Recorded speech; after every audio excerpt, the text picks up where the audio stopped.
2, 1, we're live. Okay. This is a preparedness topic. So not sure if I put that in the thing. I just put meetups. Why are people? No, it's not incomplete. It is why are people? Why are people? Basically, the gist of it is this. I'm trying to start a meetup group of local people in my area who are into emergency preparedness. If you were in the Davenport, Florida area, I may have given away more information there than I need to, but if you're in the Davenport, Florida area of Florida, then please come join. Please come join. I wanted to start a meetup group just to get myself out of the internet, out of my house, and actually meeting people. I've made it a little bit of a vow that I need to get out there and then meet people. And then I decided to do the meetup thing. So I went to meetup.com, looked for emergency preparedness group. There wasn't one in my area. So it said this, 20 so people or plus people are interested. Why don't you, do you want to start the group? I'm like, sure, click, let's start a group. So created the group. It cost you money. I didn't know how, so that's how Meetup makes their money, I suppose. So it cost me about $10 a month for the next 6 months, and maybe I can recoup that later. But for the basic level, $60, 6 months. I'm like, okay, we'll see what happens from this. And in about 5 days' time, I've gotten maybe 4 people on board. Okay, so keep in mind, I'm not new to the preparedness community. Been around for a while, but the folks that I have been around seem to be a little bit more middle America, nice, just whatever. This time I'm getting somebody, my first person to sign up, very keen, very interested. So I'm like, I'll give them a shot, but, a little bit odd. But the other 3, one's a young lady that seems kind of, fairly okay. I'm like, all right, interested that she'd be into preparedness. The other 2, however, I got were members of the hashtag Resist Orlando moniker, or hashtag resist or whatever. Now, in my description, I did put, I said, this is I didn't say this is a Christian group, but I said, as the organizer, I do come from a Bible-believing background, and I put out, I just said, everybody's welcome, but I said, but I'm from a Bible-believing background and politically conservative. So I don't know if if the resist folks go in and they look for these kind of keywords, find what they can find, join, just so that they can go, disrupt things. So I'm not sure what the gist of it is. One of them seems to be a group collector.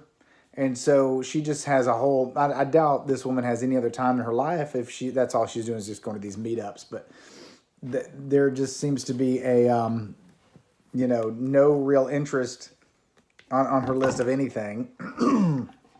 Same with the other one. And I'm like, I have no idea why they joined, because they just don't seem to be the types that would be interested in that. So, and I guess I'm frustrated because it has only been 5 days and only 4 people have joined up. If 20 people were interested in this, why aren't there more people that are just jumping on board with it? I guess I want things to go big quickly, but I guess things do take time.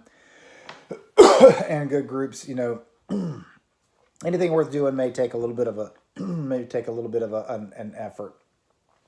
So on that, I guess I'll change the topic of this too, but I just wanted to kind of gripe a little bit and just say, what's people? Come on, people. I'm like, come on, people. So I'm worried of, I guess I won't change the topic. Let me go back to the topic.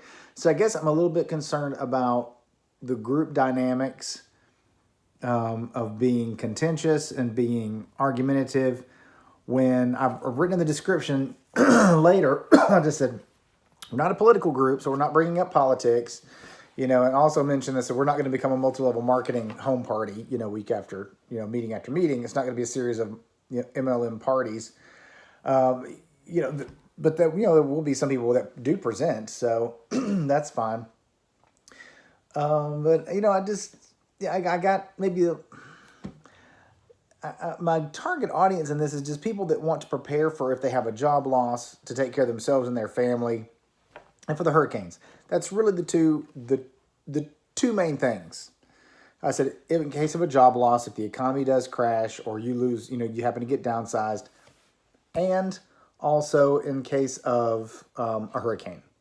So because being where we are, that's the major catastrophe that we all prepare for and we all kind of look forward to every season. And so that's what my primary motive is. So I just maybe somewhere in there, and also things that I do want to cover. I said, eventually I want to get down to the list of, basic car maintenance and life skills like that, because these are emergencies. Hey, Christine, thank you. These are emergencies if you don't know how to do them. And so if you don't know how to change the tire in your car, you should be able to do that. As my phone is actually leaning against a can of Fix and Flat that I was just telling somebody about today, which reminded me, it's like, man, I need to get a can of that because I don't have a recent one. I think it's old, like 10 years old is the one I've got. It may still be good, but I need to switch it out. So I bought one today at the Dollar General. So, hey, Christy. Hey, long time no see. How you doing? So I'm just frustrated with people. Fix a Flat. Oh, no, Christy, have you used Fix a Flat before? I've been blessed not to have had to have used it, but it's like insurance. So just happy to have it. Just want to have it. Sorry for the cough again. But that's just the main gist. But I just really want to invite anybody who is in the Four Corners area. No, Christine. If anybody's in the Four Corners area of Central Florida, dude, please come to my emergency sign up. Sign up and join me. Sign my meetup. Join my meetup group. You don't even have to come to the things. Just say you're interested. Just be a normal person, and just and just join. just join. That's all. And that's all you got to do. So you're in Alabama. That's okay. That's all right. Join anyway. Doesn't matter. So I just a frustration with people, and it's one reason why I don't get out so much. I think is because you worry about what people are going to do and what they're going to getting into conflict. I'm not a conflict person. And so I'm just worried about getting into conflicts and just getting strange people. And it's like, how do you say we don't want you in the group anymore? And those kind of dynamics. So, in case they do cause problems, I guess you can block them and then change the meeting location, which, by the way, is not going to be at my house. No, not going to be at my house. No, not going to be at my house. So I haven't even decided yet. I do have the first meetup is coming up this Sunday. It's going to be this Sunday afternoon, and it's all it is just sit there and say hello, drink a cup of coffee, and chat and talk. Right now, it's just one other person coming. So got one other person interested. But I was reading on the YouTube message board on Meetup Further South. Meetup Further South. You're saying I should, or I don't know what. Okay, but it's like, why does the preparedness message fall on such deaf ears? It's like, why do people not quite understand? I'll have to bring my friend Stephanie on sometimes to do the opposite side of the talk. I think I need to have Stephanie and myself do a live conversation, a live session on reasons to be prepared. Oh, you're down in Hollywood. So I'll squeeze it down just a little bit further south. So maybe we can meet halfway, start our other group. So we can both talk, my friend Stephanie and I can both talk about, we joke. She doesn't like to have, more than 1 or 2 cans of tuna, or maybe that's her mom's philosophy, but even Stephanie's still kind of the same school of thought, it's just, we don't, you don't have that kind of thing. And then when the hurricanes came, like year before last, her son was like, really want some saltines. The stores weren't open, everybody's closed, and, he just really wanted didn't have saltines, so couldn't get them. They had 7 other types of crackers in the house, so he actually was okay, but meanwhile, I think I was texting to her, and I looked over, I'm going, I got saltines, so I'm like, I've got it ready, because I kind of wanted saltines, too, because that's what goes with my peanut butter. Anyway, that's just a quick one, so, sorry, so that's just a quick one, just a little frustration on that. And later I'm going to show everyone or talk through some of my spreadsheets that I'm working out. So I'm getting my preparedness spreadsheets down and about my quarterly maintenance annual maintenance, quarterly, biannual, all that kind of good stuff. So I'm working on getting buckled down with that. Tuna, SpaghettiOs, and Vienna sausage. Hold on. You said something. Now I gotta go get something. Show and tell. Stay there. Hold on. Don't go anywhere. Here we go. Okay, hold on. You gotta add this to your stash. Here, I'm back now. Here. All right. Well, not this thing, but you know, side note on that too. It's like, you know, we keep thinking about. We look at these YouTube channels. It's like, oh, you can your chicken for this and can that for that. And I talked to the chef at work. I said, hey, do you ever want to talk to my meetup group if I ever get it going pretty well about a chef stable menu? Do you have anything ready? He goes, no, just Subi's chicken and dumpling. Okay, that's what the girl at Dollar General told me. She says, have you tried that? It's good. But the chef was like, no, just, you know, beef stew in a can and Vienna sausage and whatever that. So I am going to keep it simple for a 72-hour kit. Things like beef stew. I got this today at Dollar General. This was like $2.50 approximately. Also, this Hardy Creations chicken pot pie, $2.50. So for a 2-week, even a 1 or 2 week kit, those kind of things. Let me tell you about these things that I found. Wow, these are good. Wow. Really enjoy these. I mean, I guess I was just surprised. Potato salad in a can. Who would have thought? I'm like, man, but this stuff is really good. So it's going in my kit.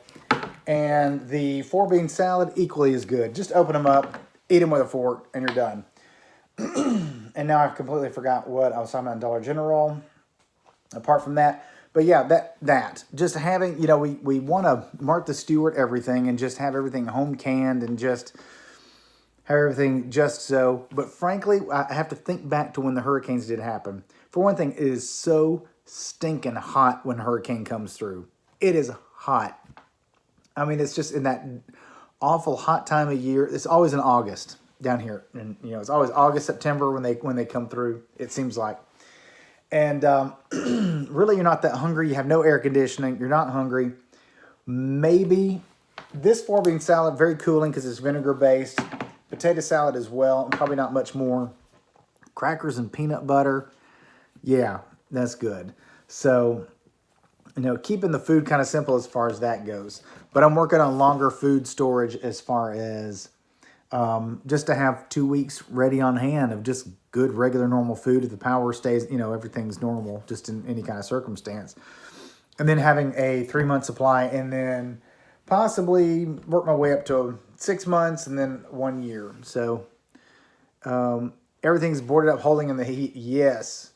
And it is awful. And you open your doors when it doesn't make it any better when you open up the windows. It really doesn't. It just seems like the airflow it just doesn't help with the airflow. I mean, it's just so hot outside, opening up windows doesn't really help. And I had a little portable battery pack one time, you know, you ran the fan. Then I got a phone call from my sister saying, hey, our house is good. You can go stay in our house. And so I went 10 miles up the road and had air conditioning that night and was very thankful. My other backup plan now is, you may have seen one of my other YouTube videos, is with my little camper I've got. And I've got my Ryobi 2300 generator that needs a little fine tuning, and Cat Lover told me maybe the carburetor, and so I think she's right, so I got to go play with the carburetor. I think it's the jet. I did more research, and I think it may be the jet in there that I gotta poke a hole in that and get that air going, because it's stuttering and vibrating. But you know, I can run a generator, and you hear them all over the neighborhood, so it's not like I'd be the only one. You know, I wouldn't be the only one with a generator and wouldn't be sticking out like a sore thumb. So storm humidity is like a wet blanket. It is like an awful, just wet blanket. 2 weeks, I think the longest I went, Christine, you know what, back in 2004, I can't remember if it was 1 week or 2 weeks that my power went out. And it's so funny that during that 2 weeks, as power comes back on eventually over all different areas, it's like, you know, after 2 days, then, you know, someone talks about, you know, you talk about how your power's still not on, and somebody says, oh, you don't have power yet? You don't have it? Ours is on already. 4 days later, oh, you don't have your power yet? No matter where you are, oh, you don't have your power yet? You don't have your power? They assume that if they've got power, everybody else has it. Everybody else is good to know. I just got tired of hearing that. 6 days later, oh, you don't have power yet? No. Oh, we got ours like 24 hours afterwards or less. I'm like, okay, well, that's good. But, you know, so down here, and I'm thinking being close to a hospital, I thought it would help me out, but apparently not. So, oh well. So much for that. Anyway, gang, so getting ready for hurricane season, ramping up, and just hoping this emergency meetup group just takes off. Y'all just say a little prayer for me. All right, gang, I'll see y'all later. Thanks for the encouragement. See ya. Bye.